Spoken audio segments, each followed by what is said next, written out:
예, 오늘 돈 주제가 돈입니다. 원래 이 우리가 함께 읽고 있는 이 완전한 풍요라는 책을 보면요, 돈이 맨 처음에 나와 있어요. 1장이 사실 돈으로 시작합니다. 근데 저희는 이제 좀 순서를 정하다 보니 마지막에 하게 됐는데, 우리가 이제 어떤 풍요, 뭐 물질 이런 얘기를 하면 당연히 빠질 수 없고 모든 이야기에 끼어들 수밖에 없는 주제가 돈에 관한 이야기죠. 그래서 오늘 이 마지막 시간에 또 돈을 이야기하게 돼서 참 의미가 있다고 생각을 하고요. 또 그만큼 어렵다는 생각을 많이 하고 있습니다. 돈이라고 하면 사실 연결되지 않은 것이 없어요. 우리가 자본주의 사회라는 그 말 자체가 모든 세상의 것들이 돈과 연결되어 있다라는 의미를 담고 있죠. 생각나는 것을 몇 개 좀 골라봤습니다. 대출, 소비, 빚, 주식, 노동, 예적금, 또 성경에 나오는 만몬, 부동산, 투자, 가난, 파산, 부채, 부 등등이 있겠죠. 이 중에 하나를 잡고 우리가 한 시간을 이야기해도 아쉽다 하겠죠? 네, 이 중에 한 가지에 대해서 과연 기독교적인 관점이 무엇이고 우리는 어떻게 그것을 가지고 우리의 삶에서 살아야 합니까? 그거 쉽지 않은 문제인데요. 이 모든 것을 포괄하고 있는 돈이라는 주제에 대해서 오늘 이야기를 하려 하니 곧참 시간이 짧고요. 그리고 저의 역량, 능력치도 사실 부족한 것이 사실입니다. 그래서 오늘은 이 돈과 관련된 주제들에 대해서 좀 화두를 던지는 시간으로 한번 생각해 주시면 좋겠습니다. 제가 우리 성도님들께 돈은 이러이러한 것입니다. 이러이렇게 사셔야 됩니다. 하나님 뜻대로 이렇게 써야만 합니다. 이렇게 말씀드리는 것은 쉽지 않을 것 같아요. 어려운 일이기도 할 뿐더러 저의 능력치를 벗어나는 일이기도 합니다. 다만 이 시간 함께 고민할 수 있는 것은 하나님이 그리고 이제 성경에서 그리고 기독교적인 관점에서는 이러이러한 부에 대한 어떠한 생각과 또 신학과 또 신념들이 있고 신학들이 있는데 우리가 이것에 비추어 봤을 때 우리가 생각하고 있는 어떤 돈의 소비 그리고 돈을 모으는 것 그리고 우리가 살고 있는 자본주의 사회를 어떻게 보는 것이 좋습니까? 그리고 우리가 어떠한 고민을 앞으로 해나가면 좋겠습니까? 라는 이제 시간으로 우리 오늘의 시간을 삼았으면 좋겠습니다. 예, 그래서 순서는 이러한 순서로 이야기를 해볼까 해요. 간단하죠. 먼저 성서의 이야기, 이 부와 관련된 이야기들을 조금 몇 군데 찾아보려 하고요. 그 다음에 개인적인 차원에서 우리가 어떻게 신앙적 실천을 고민해 볼 수 있겠습니까? 먼저 이야기하려 합니다. 그 다음엔 조금 짧게, 어려운 부분이니까요. 사회적인 차원에서 우리의 자본주의적 현실을 어떻게 이해해 볼 수 있을까요? 라는 이야기로 오늘의 이야기를 진행해 보려 합니다. 하나씩 가볼까요? 성서의 이야기입니다. 제가 말이 조금 빨라질 수 있어요. 내용이 많거든요. 양해를 부탁드립니다. 성경에 보면 먼저 당연히 부에 대한 말씀들이 있죠. 하나님의 말씀을 지키면 하나님께서 우리에게 복을 주신다라는 말씀이 특히 구약 성경에 많이 나타나 있습니다. 우리 한 군데 제가 띄워드릴게요. 한번 읽겠습니다. 신명기 28장 2절에서 6절이에요. 내가 내 하나님 여호와의 말씀을 청종하면 이 모든 복이 내게 임하며 내게 이르리니 성읍에서도 복을 받고 들에서도 복을 받을 것이며 내 몸의 자녀와 내 토지의 소산과 내 짐승의 새끼와 소와 양의 새끼가 복을 받을 것이며 내 광주리와 떡반죽 그릇이 복을 받을 것이며 내가 들어와도 복을 받고 나가도 복을 받을 것이니라. 도대체 복이 몇 번이나 등장할까요? 네. 세는 것도 어려워요. 여기서 보면 복이라는 것이 당연히 물질적인 복만을 말하는 것은 아니지만 토지의 소산, 짐승의 새끼, 소와 양의 새끼, 떡반죽의 그릇이 복을 받는다. 이것은 분명히 하나님께서 우리에게 어떤 물질적인 부분, 부에 대한 부분을 이제 말씀하고 계시는 장면입니다. 이 당시는 화폐와 돈으로 거래된 시대가 아니었기 때문에 이러한 직접적인 재산들에 대해서 하나님께서 복을 주신다. 어떠할 경우에 우리가 주님의 말씀을 청종할 경우에 이러한 삶을 살게 해주신다라고 말씀하고 있습니다. 그러니까 부라는 것에 대해서 부정적이지 않은 것이죠. 긍정적으로 우선은 이야기하고 있는 것입니다. 한 구절 더 볼까요? 이번에 12절 말씀입니다. 여호와께서 너를 위하여 하늘의 아름다운 보고를 여시사 내 땅의 때를 따라 비를 내리시고 내 손으로 하는 모든 일에 복을 주시리니 너가 많은 민족에게 꾸어줄지라도 너는 꾸지 아니할 것이요. 이렇게 되어 있죠. 하늘의 보고를 여사 때를 따라 너에게 필요한 것들을 채워주시겠노라. 우리 하나님의 말씀이죠. 벌써 보여드렸네요. 네. 이 성경에 보면 이렇게 이 말씀을 따르는 자에게 복을 주시겠다. 특별히 분명하게 물질적인 부에 대해서도 하나님이 말씀하시는 것을 볼 수가 있습니다. 그런데 오늘 이 12절 말씀에 보면 힌트가 있어요.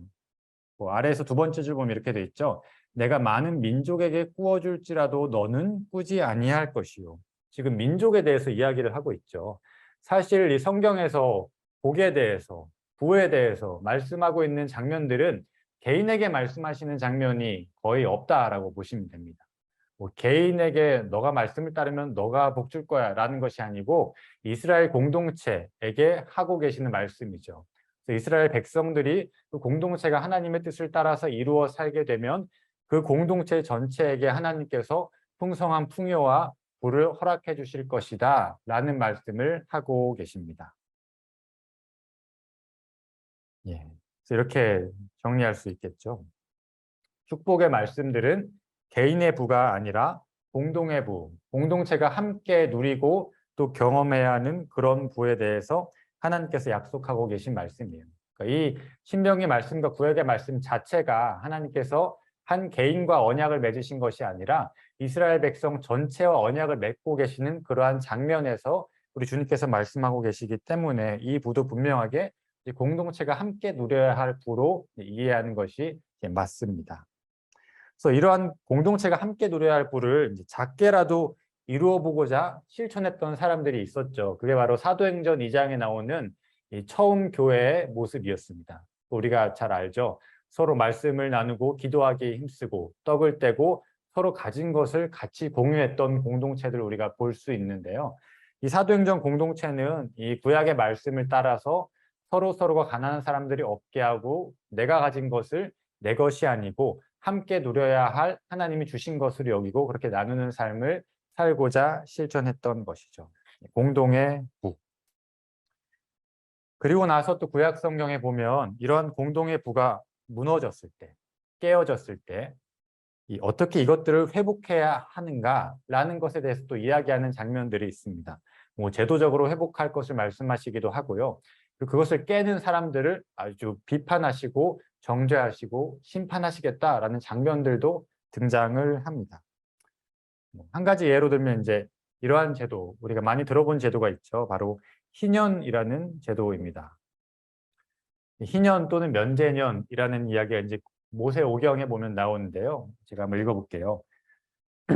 50년을 주기로 또는 7년을 주기로 모든 빚을 탕감하고 가족들에게 기업으로 주어졌던 땅을 다시 회복시켜주는 것, 이것이 희년 또는 면제년입니다. 특히 이렇게 땅까지 회복시켜주는 것이 희년인데요. 이스라엘 사회는 이 어떤 가문별로 이제 주어진 땅들이 있었다라고 이제 여호수아서에 보면 나오죠. 그 땅을 받아서 그 땅을 경작하면서 이제 최소의 필요를 이제 만들어서 사는 것이 이스라엘 사회의 가장 초기에 하나님께서 구상하신 그런 모습이었습니다.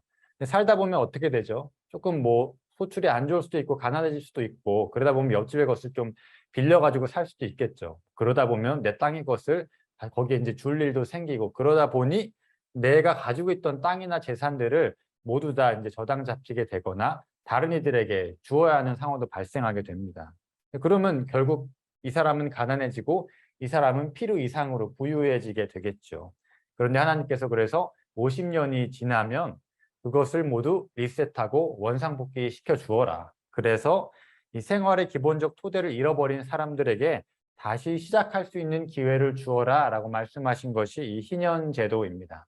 다시 말하면 이제 이 공동의 부가 이제 무너지고 너무 개인에게 편중되었을 때 다시 그 공동의 부를 회복할 수 있는 제도들을 하나님께서 말씀하셨던 것이죠. 이런 제도적인 장치도 있었고요. 어떠한 개인들이 공동의 부를 무너뜨리는 일들이 있었습니다.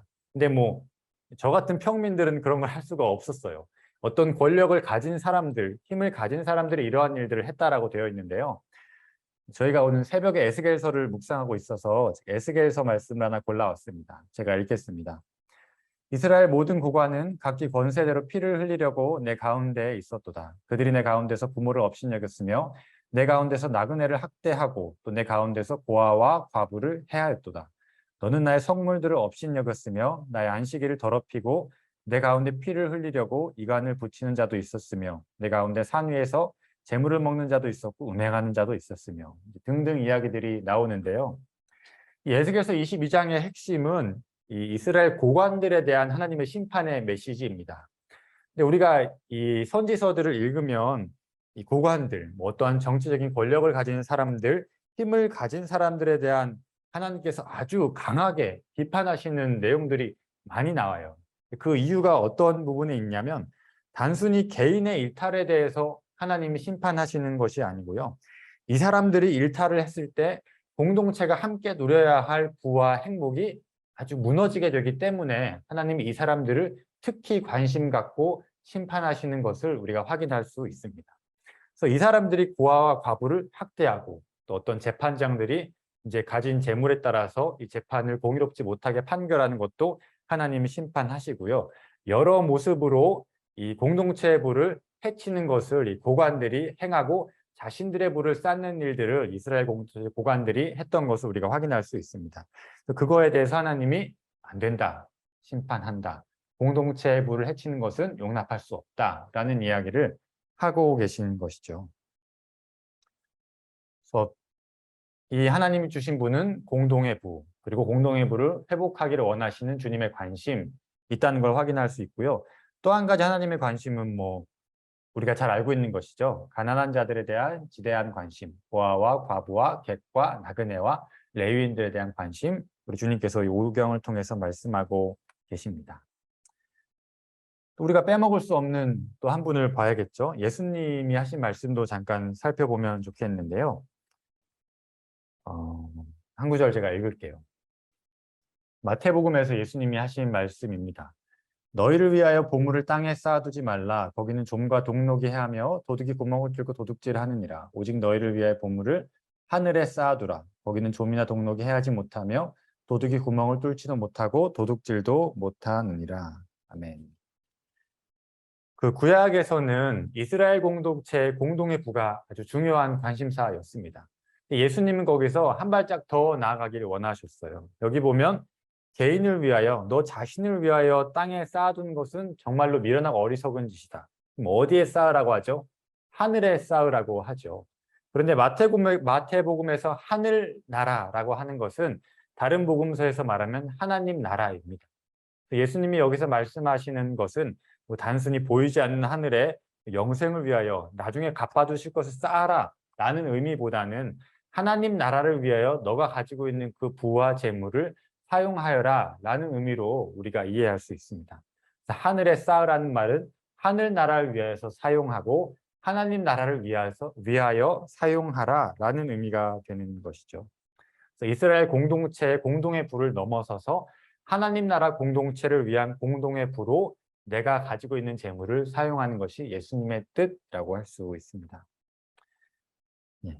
말씀 한 구절만 더 볼게요. 예수님이 하신 마지막 말씀입니다. 한 사람이 두 주인을 섬기지 못할 것이니 혹 이를 미워하고 저를 사랑하거나 혹 이를 중히 여기고 저를 경히 여김이라. 너희가 하나님과 재물을 겸하여 섬기지 못하느니라. 이 재물이란 것이 이제 히브리 원어에 보면 맘모나스라고 돼 있고 우리가 영어로는 맘몬이라고 하죠. 우리가 흔히 뭐 재물의 신, 뭐 돈의 신이라고 부르는 그러한 내용입니다. 예수님이 독특한 지적을 하셨어요. 돈은 그냥 물질이잖아요. 하나님은 신이시고. 근데 예수님은 이 돈이라는 것, 재물이라는 것과 하나님이라는 것이 마치 대등한 것처럼 말씀하시면서 너희가 이 재물보다 하나님을 당연히 우선시해야지 재물을 더욱더 우선시해서는 안 된다라는 이 경고의 말씀을 오늘 하고 계십니다. 예수님 시대는 자본주의 시대도 아니었어요. 아주 놀라운 통찰을 가지신 것처럼 이러한 지적을 하고 계셨습니다. 오른쪽 아래 보면 이제 짧은 말씀들이 써 있죠. 돈이란 것이 어떤 거냐면 세상의 모든 것과 관련이 되어 있습니다.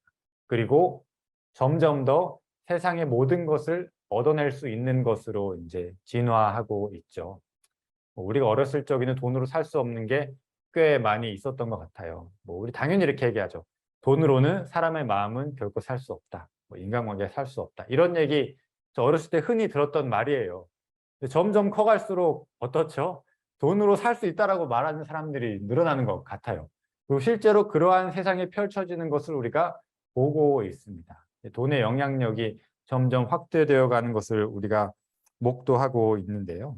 그래서 우리 시대는 역사상 돈의 능력이 가장 탁월하게 발휘되고 있는 시대라고 할 수 있어요. 예수님께서 이러한 위치에 있는 돈에 대해서 경고하시고 하나님의 위치를 돈이 대신하도록 해서는 안 된다라는 말씀하고 계십니다. 이 이야기는 저희가 뒤에 가서 자본주의 이야기할 때 조금 더 깊이 살펴보겠습니다. 예, 그래서 성서 이야기 조금 정리해 볼게요. 우리에게 주신 재물, 부는 공동의 부라는 것이죠. 하나님께서 나 개인만을 위해서가 아니라 내가 속한 공동체와 사회와 함께 행복하고 누리도록 우리에게 주신 것이라는 것이 이제 핵심 키입니다. 그래서 하나님 나라를 위해서 사용하는 것이 이 성경이 우리에게 가르치고 있는 기본적인 부에 대한 이 기준이라고 할 수 있습니다. 자, 그럼 우리가 이제 개인적인 윤리, 개인 차원에서 어떻게 할 것인가 이야기를 조금 나눌 건데요. 우리가 읽고 있는 완전한 풍요라는 책에 보면 이 사람 이야기를 하고 있어요. 존 웨슬리라는 사람인데요. 감리교회 창시자입니다.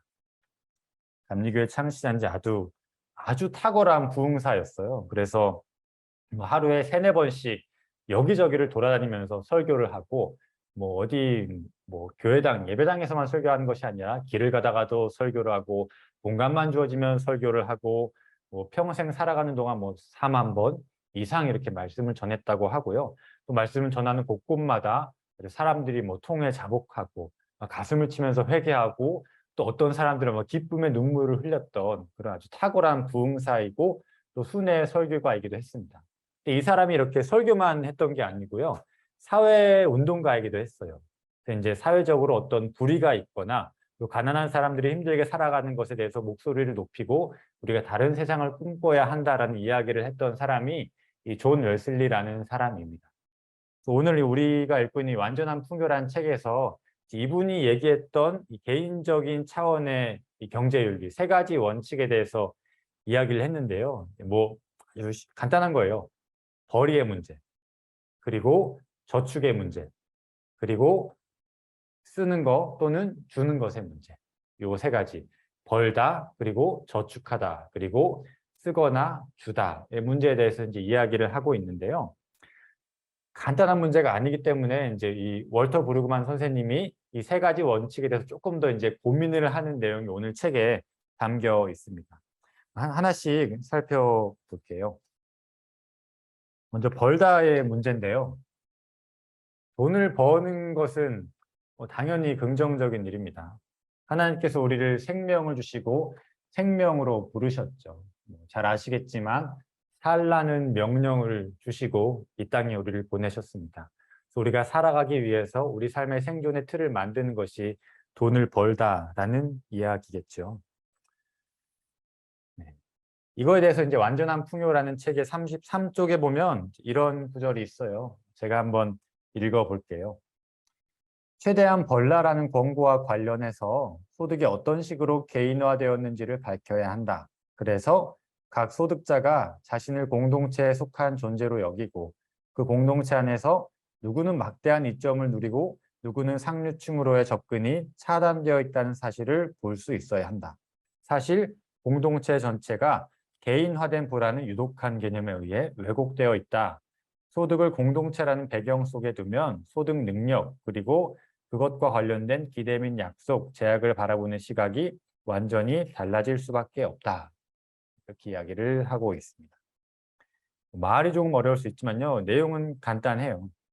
우리가 버는 소득이라는 것은 단순히 내가 수고하고 내가 노력해서 내가 얻어낸 것 이러한 관점에 조금 문제가 있다. 더 세게 말하고 있죠. 이 브루그만 선생님은 유독하다라고 하고 있어요. 유독하다. 독성이 있는 생각이다라고 이야기를 하고 있습니다. 소득이라는 것이 무엇이냐면 공동체 전체에서 발생된 부라는 것이에요.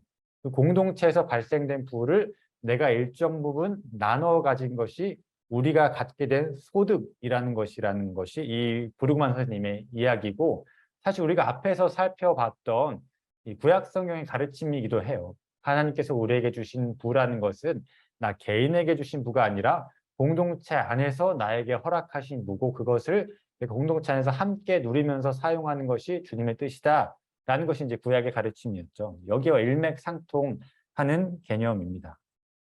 그래서 이 소득이라는 것은 공동의 부, 사회적 부를 내가 일정 부분 나눠 가진 것입니다.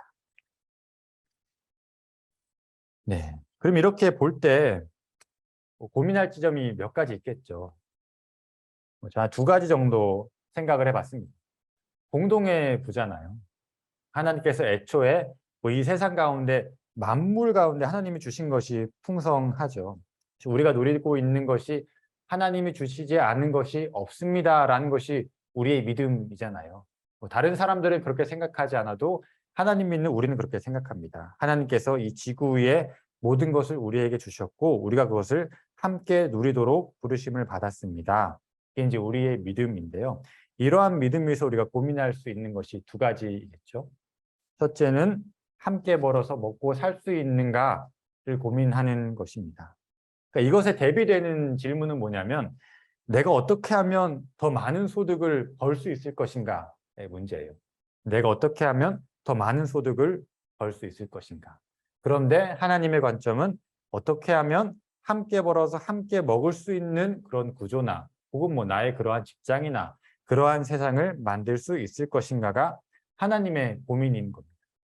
그렇다면 소득이 너무 낮은 사람은 어떻게 해야 될까 고민할 수 있겠죠. 또는 나의 소득이 상대적으로 다른 사람보다 좀 많이 높은 위치에 있다라고 하면 나는 이 소득을 어떻게 해야 할 것인가를 또 고민해 볼 수 있겠죠. 왜냐하면 하나님이 함께 누리라고 우리에게 주신 것이기 때문입니다. 그리고 두 번째로 또 고민할 수 있는 것은 최대한 많이 버는 것이 아니라 어떻게 하면 공정하고 또 정의로운 방법으로 내가 벌이를 할 수 있을까의 문제라고 할 수 있어요. 이거 조금 쉽게 말하면 내가 어떤 사업을 한다고 생각을 해보면요. 사업을 하려면 무언가를 제품을 만들어서 파는 일을 제가 하고 있다고 합시다. 그러면 이제 원재료가 필요할 거 아니에요. 원재료를 사서 내가 어떠한 공정을 거쳐서 그것을 파는 거예요. 그럼 원재료를 사올 때 내가 단순하게 돈을 많이 벌기 위한 나의 이익을 최대화시키는 것이 나의 이 사업과 벌이의 목적이다라고 하면 이것을 최대한 낮춰야겠죠. 우리가 사회에서 쓰는 그런 말 있잖아요. 단가로 후려친다 이런 말이 있잖아요. 이것을 최대한 낮춰서 내 이익을 높이는 것이 어떤 이 영리를 추구하는 사업의 목적이라면 이 하나님의 관점에서 보면 이 사람에게도 정당한 대가를 지불하고 내가 그것을 들여오는 것이죠. 그 다음에 그 공정을 거쳐서 내가 정당하게 팔 수 있다면 가장 좋은 그림이 되겠죠. 공정하고 정의로운 방법으로 내가 이 벌이를 만들어가는 과정으로서의 이 정의로운 부가 될 것입니다. 그래서 이러한 것을 고민해야 하는 것이 이 개인적인 차원에서 벌이와 관련된 문제라고 할 수 있습니다. 그러니까 사실 그런 거 있잖아요. 정직하게 벌어야 하고 성실하게 벌어야 하고 그런 것은 너무 당연한 거예요. 예. 그것을 더 이야기하지 않으면 그런 것은 어겨도 된다라고 하는 것이 아니고 너무나 당연하고 기초적인 것이고 그런 걸 어기면서 벌이를 한다는 것은 하나님 앞에서 당연히 떳떳할 수 없기 때문에 그런 것은 전제로 깔고 우리가 어떻게 보다 더 하나님의 뜻을 이룰 수 있을 것인가라는 관점에서 말씀을 드리고 있습니다. 예. 벌다에 대해서 이제 이 정도로 이야기를 해보고요. 제가 계속 답은 안 드리고 화두만 던지고 있죠. 오늘 저의 할 일이에요. 답을 드릴 수 없음이 저의 한계고요. 화두를 드리는 것은 우리가 함께 고민해야만 이 문제를 풀어갈 수 있다는 저의 믿음입니다. 두 번째로 이제 브루그만이 책에서 말하고 있는 것은 이제 저축의 문제예요. 저축의 문제. 저축이라는 것의 아주 원초적인 가치에 대해서 또 책에서 이야기하고 있는데요. 제가 읽어드릴게요. 최대한 저축하라라는 권고는 최대한 쓰라라는 소비주의의 유혹을 막아주는 좋은 가이드라인이 되어줄 수 있다. 따라서 일단 더 많은 물건을 가지면 삶이 안전하고 행복하고 더 좋아진다는 소비주의의 유혹을 떨쳐내야 한다. 네. 그러니까 저축이 어떠한 신앙적 가치를 가질 수 있는가? 가장 원초적으로는 우리가 살고 있는 시대가 이제 소비주의의 사회잖아요. 뭐 여러 가지 명목과 이유로 소비합니다. 필요해서 소비하기도 하지만 나 자신을 드러내기 위해서 소비하기도 하고요. 저 사람이 갖고 있는 건 나도 그냥 가져야 된다고 하는 어떤 사회적인 관계성 차원에서 소비하기도 하고요. 단순히 나의 스트레스를 해소하는 차원에서 또 소비하기도 하고요. 너무나 많은 그 소비의 그 이유와 목적들이 있어요. 근데 오늘 브루먼 선생님은 사실 그러한 소비를 통해서 우리의 삶에 어떠한 것을 풀려 하고 행복을 추구하려는 것을 막는 의미에서 저축이라는 것이 가치가 있다라고 이제 말을 하고 있습니다. 소비주의에 맞서는 것이죠. 그런데 사실 한 가지 더 중요한 고민거리가 있어요. 바로 이것입니다. 같이 한번 두 번째 줄을 읽어볼까요? 시작. 이유 없는 저축은 성서에서 권장되지는 않는다. 이게 좀 어려운 질문이에요. 제가 성경을 좀 찾아봤어요. 찾아봤는데요. 너 자신을 위해서 돈을 잘 모으고 저축하여라. 이런 구절이 없는 거예요. 없어요. 도리어 내일을 위하여 염려하지 말라. 이런 말씀만 많고요. 남을 위하여 써라. 그러니까 자기 자신을 위하여는 부여하면서 타인을 위해서 인색한 자, 하나님을 위해서 인색한 자는 마지막 날에 그의 소득은 굶길 수는 없다. 이러한 좀 무서운 경고의 말씀만 있습니다. 사실 성서에서 저축을 아주 권장하는 것은 아니에요. 이제 어려운 질문인데요. 그러니까 이유 없는 저축, 단순히 어떤 불안한 마음에 또는 나 자신만을 위해서 세이브하는 것은 권장되지는 않는데요. 그렇다고 저축을 안 할 수 있나요? 네. 이유 있는 세이브, 어떠한 이유로 우리는 저축을 할 수 있는가? 저축을 아예 하지 말라는 것이 아니고 우리는 우리가 가지고 있는 내가 쓰고 남은 것을 무조건 저축한다. 이건 주님의 뜻은 아닌 겁니다. 뭐 내가 그만큼 벌이가 많지 않아서 내가 벌고 난 것이 아주 작기 때문에 나의 삶의 미래를 위해서 준비해야만 한다라고 하면 그렇게 할 수 있겠죠. 근데 그러한 상황이 아니라면 내가 쓰고 남은 것 모든 거 다 저축하는 것은 주님의 뜻과는 조금 다른 것입니다. 이유 있는 세이브에 대해서 이야기하고 있는데요. 1번은 이 브루그만 선생님이 약간 언어 유희 같은 이야기를 하고 있어요. 이 세이브가 영어로 저축하다가 이제 세이브잖아요.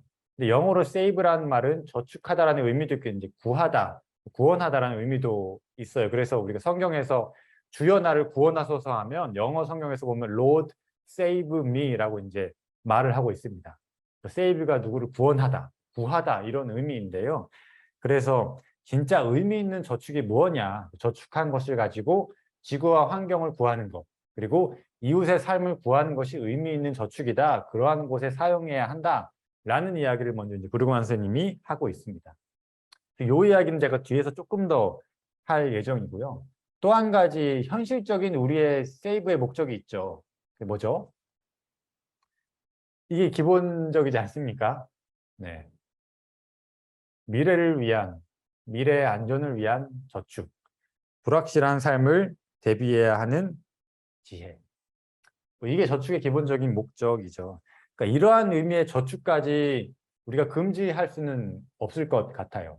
성경의 말씀 우리가 문자 그대로 받아들인다고 하여도 그래도 우리 삶의 이 미래를 위해서 일정 부분은 남겨서 대비한 것이 지혜로운 삶이라고 생각합니다.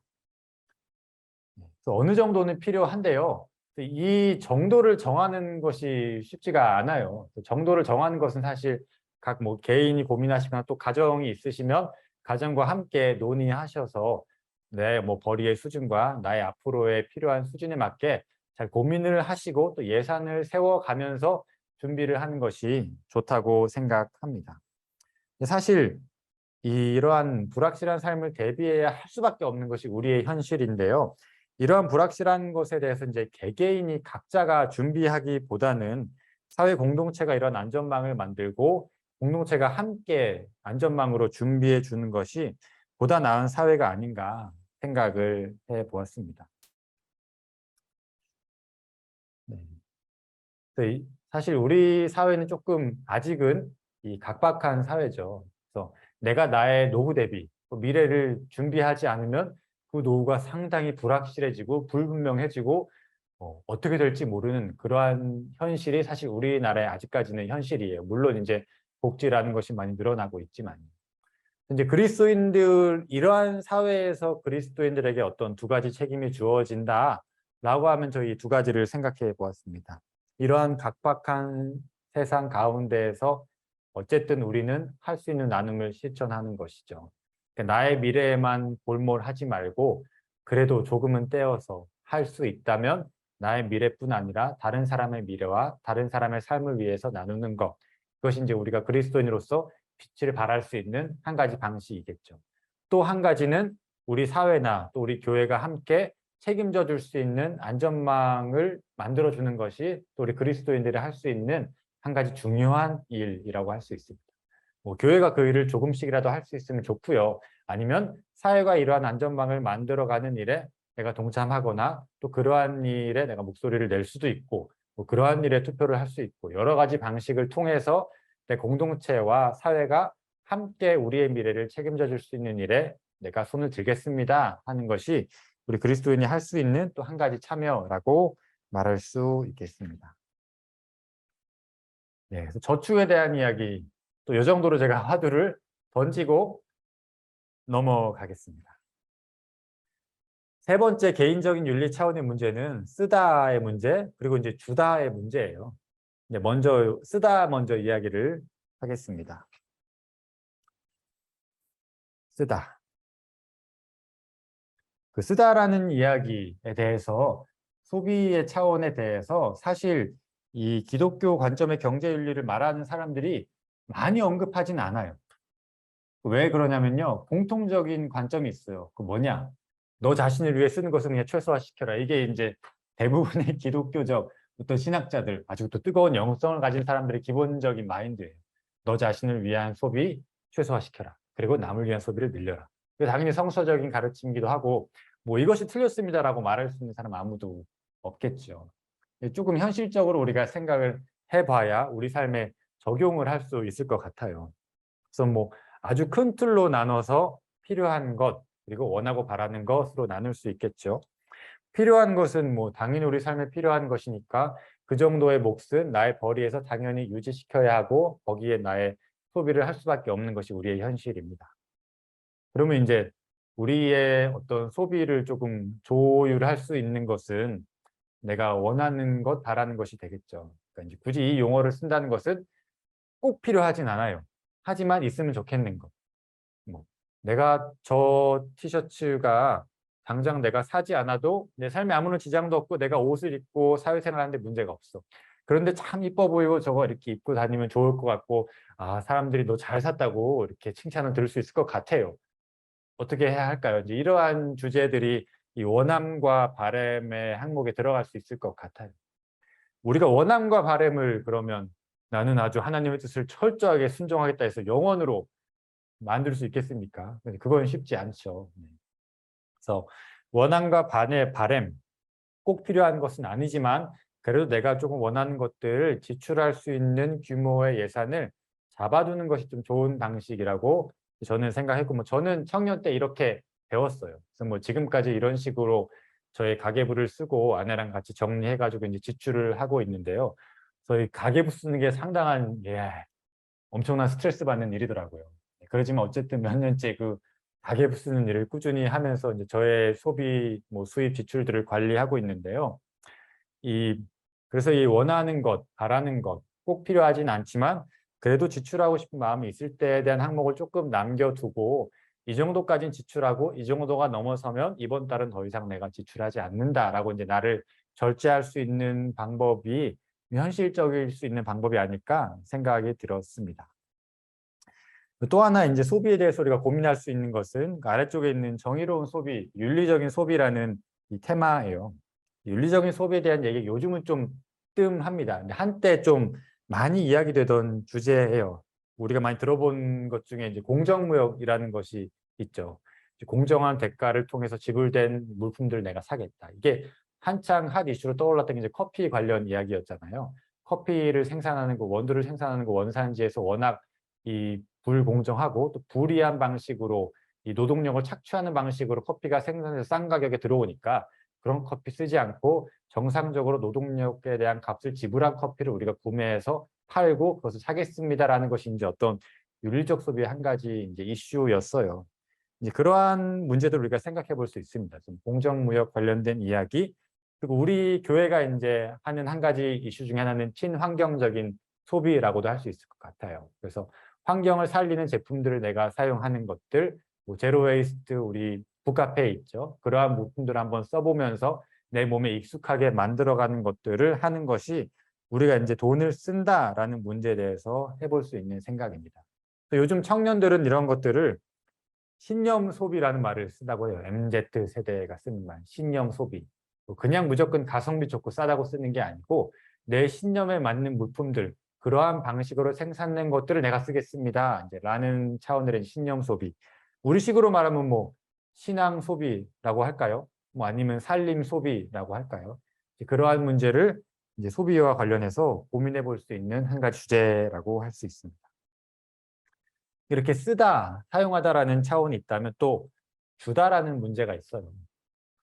이 주다라는 것을 저는 좀 다른 말로 표현해 봤어요. 위치시킨다라는 말입니다. 그러니까 나를 통해 나에게 들어온 불을 내 마음대로 쓰는 게 아니고 이 지금 보기에 하나님 뜻 보기에 적절한 곳에 필요한 곳에 공동의 불을 함께 나눌 수 있는 곳으로 내게 들어온 돈의 위치를 바꾼다라는 것이죠.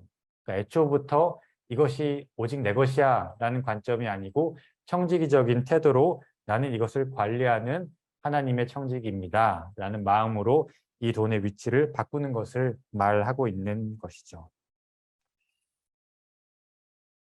네.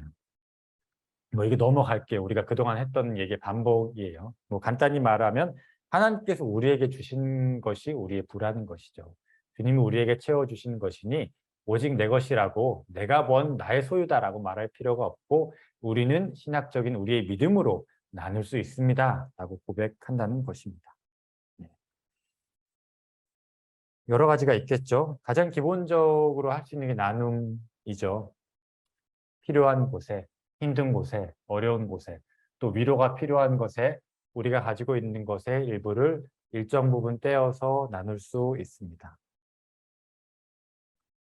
그리고 또 한 가지는 이제 더 나은 사회 구조를 위한 연대에 우리가 사용할 수 있다라는 것인데요. 돈을 직접적으로 나누는 것을 쓸 수도 있지만 그 조금 뭐라 그럴까요? 이제 제한적일 수 있고 이제 일시적일 수 있습니다. 또 한 가지 저는 꼭 권해드리고 싶은 것이 이제 더 나은 사회 구조를 만드는 일에 힘쓰고 있는 사람들 또 그러한 단체들의 이제 연대하는 마음으로 이제 후원을 하거나 나누는 것을 꼭 권해드리고 싶어요. 뭐 예를 들어 제가 하나 소개해드리면 이제 이러한 단체가 있어요. 저가 아주 작은 금액을 이제 저축하고 후원하고 있는 곳인데요. 희년은행이라는 곳이 있습니다. 이것이 뭐 하는 곳이냐면 청년들 중에서 특히 이제 어떤 고금리 대출을 받게 돼가지고 뭐 학자금 대출이든 생활고에 시달려서 어쩔 수 없이 받게 된 대출이든 그러한 청년들을 고금리 이 대출에 대해서 전환 대출을 무이자로 시켜주고 그 다음에 그 청년들이 다시 갱생할 수 있도록 어떤 컨설팅 과정을 통해서 붙들고 다시 일어날 수 있게끔 도와주는 일들을 희년은행이 하고요. 대신에 또 여기다가 돈을 저축할 때는 이자는 없어요. 그러니까 여기에 돈을 저축하는 사람들은 이자를 포기하고 대신에 그 가치를 이 단체에서 훨씬 더 좋은 일을 하는데 사용할 수 있도록 이제 후원하는 마음으로 저축하는 것이죠. 또 저축한 사람은 또 무이자로 대출을 받을 수도 있습니다. 이것을 포함해서 여기 보시면 여러 가지 일들을 이 희년은행에서 하고 있고요. 또 연결돼서 이제 희년 함께라는 단체도 있어요. 이 희년 함께라는 단체가 희년은행을 만든 것인데 이 사진은 대천덕 신부님입니다. 네, 이 대천덕 신부님이 이 토지에 대한 문제로 이제 유명하신 분이에요. 그래서 토지가 개인의 것이 아니고 하나님의 것이고 모두가 함께 누려야 할 공동의 부입니다라는 이야기를 꾸준히 하셨던 분인데 이분이 희년함께라는 단체를 만들어서 우리 사회 어떤 불평등의 문제라든지 특히 뭐 부동산 문제라든지 이러한 것에 대해서 지금까지 계속 연구하고 또 씨름하고 고민하는 단체로서 활동을 하고 있는데요. 뭐 이것 외에도 너무나 많은 단체들이 있어요. 뭐 환경 단체도 있을 수 있고요. 뭐 인권 단체, 또 가난한 사람들을 직접 돕는 단체들, 뭐 기아 대책, 뭐 우리가 또 교회가 참여하고 있는 월드비전 등등이 있죠. 이러한 단체들에 연대하고 후원하는 것을 꼭 꽤 이제 지분을 정해놓고 함께 하시면 좋겠다라는 또 말씀을 드려봅니다. 네. 뭐 이것 말고도 보다 제가 말씀드린 저의 단순한 머리가 아니고 창의적인 생각들과 사업들을 해보시면 좋겠다라는 생각입니다. 이제 개인 윤리 한번 정리해 볼까요? 벌다. 기초적인 우리의 신앙적 신념이죠. 하나님께서 주신 공동의 부를 나눠 갖는 것이다. 저축한다는 것은 이제 우리가 이유를 가지고 안전한 미래를 대비하는 지혜로서의 만큼만 저축하고 나머지 것들을 우리가 사용하거나 내가 아닌 다른 곳, 하나님 나라에 합당한 곳으로 위치를 바꿔서 배정할 수 있으면 좋겠다라는 말씀드리고 싶습니다. 근데 이것을 그냥 하지 말고 예산을 세워서 규칙적으로 하는 것이 좋다고 생각합니다. 이거는 우리 담임 목사님도 사실 기회가 될 때마다 말씀하시는 것이죠. 어떤 즉흥적으로 필요가 보일 때만 하는 것이 아니고 나의 일정 부분을 정해놓고 꾸준하게 해나가는 것이 서로에게 유익한 일이 된다라고 할 수 있습니다. 예, 저에게 5분 정도 남은 것 같아요. 짧게 마무리 단계를 들어가 볼게요. 이러한 제가 지금까지 말씀드린 것은 이제 우리가 개인윤리라고 할 수 있는 거예요. 그냥 나 자신이 어떠한 것을 실천하고 고민하는 것이죠. 나의 소비를 바꾼다든지, 나의 저축에 대한 문제를 고민한다든지, 벌이에 대한 문제 고민. 그런데 이러한 문제만으로 해결되지 않는 것이 사실 우리가 살고 있는 사회의 현실입니다.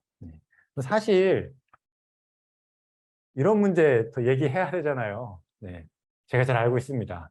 대출, 투자, 주식, 선물, 파생상품, 재테크, 플러스 부동산.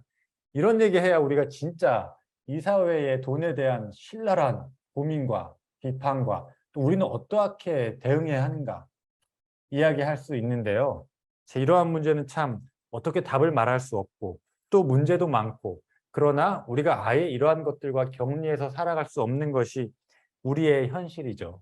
그래서 많은 신학자들도 사실 이거에 대해서 고민하고 질문하지만 딱 누구 하나 속 시원하게 답을 내놓는 사람이 없어요. 네. 그래서 결국에 고민하게 되는 문제가 바로 이 자본주의라는 구조에 대해서 고민을 하게 되고 씨름을 하게 됩니다.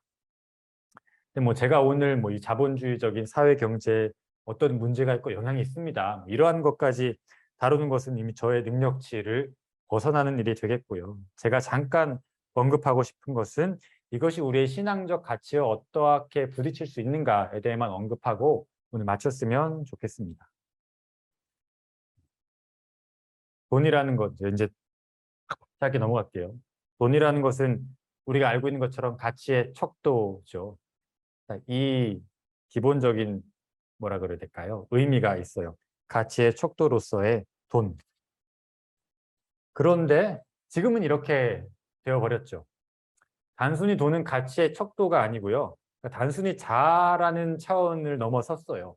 가치의 척도를 넘어서서 그것을 통해서 우리가 가치를 사고 팔기 때문에 가치를 얻는 능력을 가지고 있는 것이 우리 자본주의 시대를 살아가고 있는 현재 돈이라고 가지고 있는 것이 이제 함의하고 있는 상징성입니다. 이것이 무엇과 연결되냐면요. 전능성, 하나님만이 가지고 있는 전능성의 문제와 연결돼요. 돈이라는 것이 원하는 것, 우리가 원하고 필요한 것을 갖게 해줄 수 있는 가장 좋은 수단이죠. 그 애들한테 제가 청소년부 사역할 때 물어봤어요. 너 꿈이 뭐냐? 네. 뭐라고 할 것 같으세요? 많은 분들이 이렇게 대답합니다. 돈을 많이 버는 거예요. 왜 돈을 많이 벌고 싶어? 그래야 하고 싶은 것이 생기면 다 할 수 있잖아요. 대답해요. 지금 하고 싶은 것은 없어요. 그런데 이 아이들도 아는 거예요. 하고 싶은 것을 내가 다 할 수 있으려면 무엇을 해야 합니까? 하나님을 잘 믿어야 해요. 그렇게 생각하지 않는 거예요. 돈이 많이 있으면 내가 하고 싶은 것을 할 수 있습니다. 이렇게 믿는 것이 우리의 사회예요. 그러니까 우리는 입으로는 하나님이 우리의 삶을 이끌어가고 모든 걸 하실 수 있는 전능하신 분이라고 믿어요. 하지만 실제 현실 세계에서 그 위치를 차지하고 있는 것은 돈입니다. 우리가 이 문제에서 씨름할 수밖에 없고 주님이 말씀하시고 있는 만무원에 대한 경계가 이러한 부분과 부딪힐 수 있다라고 저는 생각을 합니다. 자본주의 현실 세계에서는 돈이 신의 위치를 차지하고 있는 것이 우리가 처한 현실이죠. 한 가지 캠페인 보여드리고 싶어요. 좀 오래된 거예요. 2014년에 포항에서 포항제일교회라는 곳에서 캐치프레이즈 같이 포항 시민들과 함께 운동을 벌였던 하나의 캠페인입니다. 돈보다 생명입니다. 이걸 막 차에도 붙이고 여기저기 붙이고 이제 사람들과 이제 공유하고 다녔던 거예요. 많은 돈보다 하나님을 따르는 삶을 우선하는 것. 하나님의 가치인 생명, 정의, 평화의 가치를 우선해야 한다라고 이제 이 포항시에서 함께 운동을 벌였던 것이죠. 이때 운동을 시작했던 그 목사님이 저 신학교 다닐 때 학교에 오셔서 이제 강의를 하나 하셔서 제가 수업을 들었거든요. 그분은 이렇게 말씀하셨어요. 우리가 이 운동을 했던 것은 단순히 사회운동이라고 여겼기 때문이 아니라 이것은 철저하게 영적인 운동이라고 여겼기 때문에 우리는 이 운동을 했다. 왜냐하면 우리 사람들의 사고 체계 안에서 돈보다 생명을 중요하게 가치로 여겨놓는 것이 바로 영적인 세계의 싸움이라고 보았기 때문이다 라고 말씀을 하셨습니다. 이게 신앙적 가치와의 아주 부딪힘, 씨름의 현장이라고 할 수 있습니다. 예, 이런 말씀 있죠. 그래서 탐심은 우상 숭배니라. 돈을 사랑함이 일만하게 뿌리가 된다. 예. 또 한 가지만 또 간단하게 짚고 넘어가면요. 우리가 살고 있는 또 시대는 금융자본주의 시대예요. 그래서 이제 자본주의 250년 역사라는 책에 보면 이렇게 말을 합니다. 돈은 더 이상 사람을 위해 일하지 않고 그저 자기 자신을 위해서 일할 뿐이다. 자본주의는 새로운 단계에 돌입했다. 이런 말이죠. 금융자본이라고 하는 것이 돈으로 돈을 만들어낸다. 그러니까 우리가 흔히 경험하고 있는 뭐 주변의 기업들하고 조금 다른 차원이에요. 우리는 사실 뭐 실물 경제를 만들고 그런 회사에 일하시고 계신 분들 많을 수 있을 것 같아요. 그런데 실제적으로 이 자본주의 세계에 아주 큰 지분을 차지하고 이 세계의 운영을 주락펴락하는 사람들은 돈으로 돈을 투자하고 그다음에 거기서 나온 돈으로 수익을 얻고 그곳으로 회사를 운영하고 다시 돈으로 돈을 불리는 일을 하는 사람들이 힘을 얻고 권력을 얻어가는 세상이 실제로 우리가 살고 있는 세상이라는 것이죠. 그래서 이러한 방식으로 이제 설립된 것이 주식회사죠. 주식회사가 주주가 주인이고 그 주주들이 기대하는 것은 바로 수익성과 효율성이에요. 그래서 이러한 것으로 기업을 훈육하고 회사를 훈육하고 사회를 훈육하고 우리도 훈육하고 있는 것이 우리가 살고 있는 사회입니다. 이 훈육이란 말이 디서플린인데요. 이제 우리 성경의 용어로 하면 제자화한다예요. 그래서 이제 돈이 자기들의 입맛대로 우리를 제자화하고 있는 것이 우리의 현실이죠. 다시 한번 이 말을 하고 제가 마치고 싶어요. 돈보다 생명입니다. 수익성과 효율성이 아닌 하나님을 따르는 것을 우선하는 것. 그리고 그렇게 공동체를 운영하고 또 지켜나가는 것. 특별히 우리 교회도 여기에 물들지 않도록 지켜나가는 것이 우리가 해야 할 신앙적 씨름이라고 할 수 있습니다. 마지막으로는 이 책을 추천드리고 마치고 싶은데요. 기독교와 새로운 자본주의 정신이라는 예일대학교 신학대학원에 있는 교수님이 쓴 책이에요. 읽었는데 도대체 이해가 어려워서 제가 다 설명을 드릴 수가 없었어요. 조금 뭐 인문학적, 사회학적 소양이 있으신 분은 읽으면 도움이 되실 것 같아서 추천해 드립니다. 정리하고 마치겠습니다. 공동선을 위해서 하나님께서 우리에게 주신 것이 돈입니다. 나 개인만을 위해 주신 것이 아니고 공동의 부를 위해서 주셨습니다.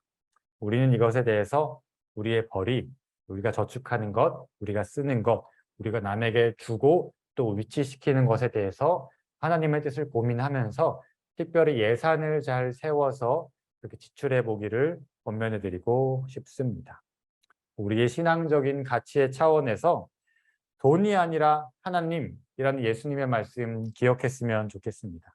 많은 돈을 얻는 것, 또 많은 수익을 얻고 효율성을 추구하는 것보다 하나님을 우선시하는 것, 그리고 생명과 정의와 평화의 가치를 우선시하기 위해서 우리의 삶을 살고 내가 일하는 곳을 그렇게 가꾸어가고 만들어가는 것, 하나님께서 오늘 우리에게 마지막으로 주시는 말씀입니다.